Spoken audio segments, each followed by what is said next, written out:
বাংলাদেশের 56,000 বর্গ মাইলের এক চুল পরিমাণ জায়গায় যদি কেউ নখ বসাতে চায় তার জীবন মাটির সাথে মিলিয়ে দেব ইনশাআল্লাহ। তাকে ছাড় দেওয়া হবে না, ঠিক কিনা বলেন? আল্লাহর রাসূল সাল্লাল্লাহু আলাইহি ওয়াসাল্লাম মুসলমানদেরকে শিক্ষা দিয়েছেন সর্বপ্রথম নিরাপত্তার দরকার। তো আমাদের দেশে তো নিরাপত্তা অনেক আছে, ঠিক কিনা বলেন? আছে? আছে? নাই। নিরাপত্তা নাই, বরং আরো বহিরাগত শত্রুরাও চোখ রাঙ্গায় আমাদের নিরাপত্তা যা আছে সেটাও কেড়ে নেওয়ার জন্য। কিন্তু আমরা কি দিব?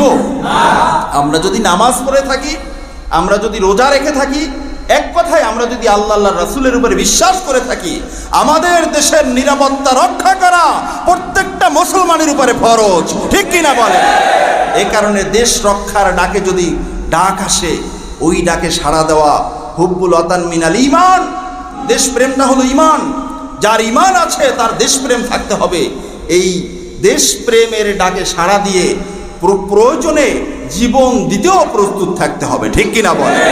আমরা অকপটে জানিয়ে দিতে চাই, বাংলাদেশের 56,000 বর্গ মাইলের এক চুল পরিমাণ জায়গায় যদি কেউ নখ বসাতে চায় তার জীবন মাটির সাথে মিলিয়ে দেব ইনশাআল্লাহ।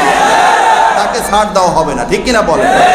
আল্লাহ সুবহানাহু ওয়া তাআলা আজকের এই শপথ, পণ, দৃঢ়তা, বিশ্বাস, চিন্তা, চেতনা, মানসিক লালন পালন যেটা এরাই হয়ে থাকে যে আমি মুসলমান, আমার ইসলাম টিকিয়ে রাখার জন্য আমার ভূখণ্ডের দরকার। সুতরাং ইসলামের বিরুদ্ধে যেমনিভাবে কোনো কথা সহ্য করব না, আমার ভূখণ্ডের বিরুদ্ধে কোনো কথা আমরা সহ্য করব না, ঠিক কিনা? আল্লাহ সুবহানাহু ওয়া তাআলা তৌফিক দান করুক, বলেন আমিন।